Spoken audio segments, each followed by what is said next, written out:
প্রদেশ কংগ্রেস অনুমোদিত রাজীব গান্ধী পঞ্চায়েতি রাজ সংগঠনের প্রথম বৈঠক আগরতলা প্রেস ক্লাবে অনুষ্ঠিত হয় মঙ্গলবার।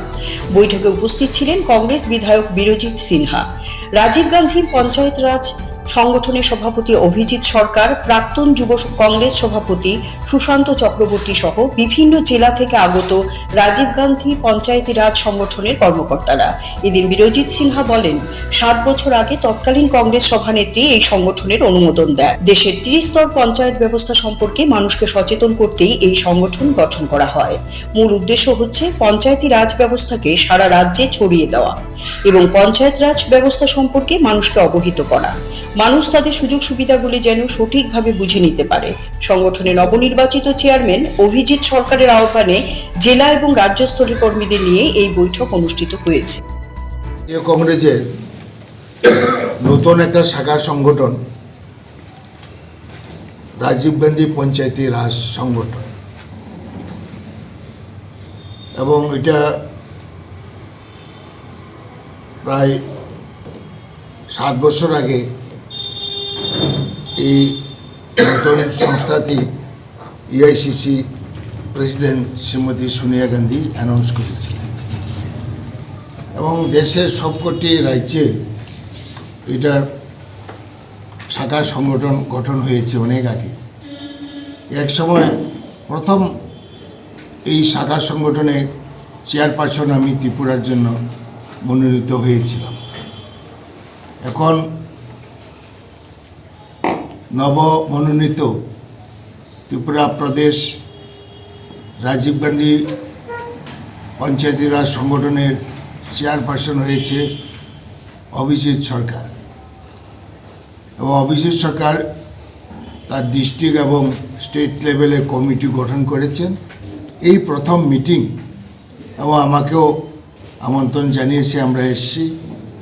মেইন উদ্দেশ্য হচ্ছে যে পঞ্চায়েত রাজ ব্যবস্থা ভারতবর্ষে বিভিন্ন রাজ্যে বিভিন্ন আইনে ছিল। এটাকে রাজীব গান্ধী ভারতের পার্লামেন্টে আইন করে একই আইনে সারা দেশে পঞ্চায়েতি ব্যবস্থা কায়েম হয়েছে, 30 স্তর পঞ্চায়েত ব্যবস্থা। এই বিষয়ে কংগ্রেস থেকে জনগণকে আরও বেশি করে সচেতন করা পঞ্চায়েত রাজ ব্যবস্থা সম্পর্কে, তার জন্য ভারতের জাতীয় কংগ্রেসের এই একটা শাখা সংগঠন গঠন করা হয়েছে।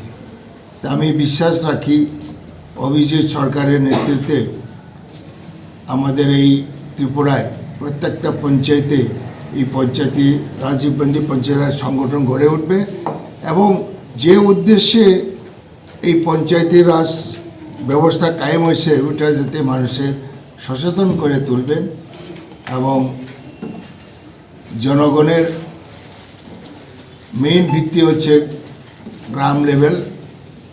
এবং রাজীব গান্ধী যখন প্রধানমন্ত্রী ছিলেন, তিনি একটা জিনিস উপলব্ধি করতে পেরেছিলেন যে দিল্লি থেকে, কেন্দ্র থেকে দেশের মানুষের জন্য, একটা গ্রামের মানুষের জন্য 100 টাকা যদি মঞ্জুর করে সেই লোকটার হাতে পৌঁছতে 25 টাকা পৌঁছে না।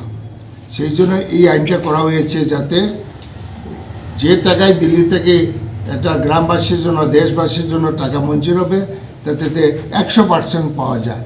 এটা হচ্ছে এই পঞ্চায়েত রাজ ব্যবস্থা, এবং এটার ব্যাপক প্রচারের জন্য এআইসিসি থেকে এই নতুন সংগঠনটা করা হয়েছে, এবং আমরাও অভিজিৎ সরকারকে নতুন প্রেসিডেন্ট হয়েছে। CERI TV, channel for news and entertainment.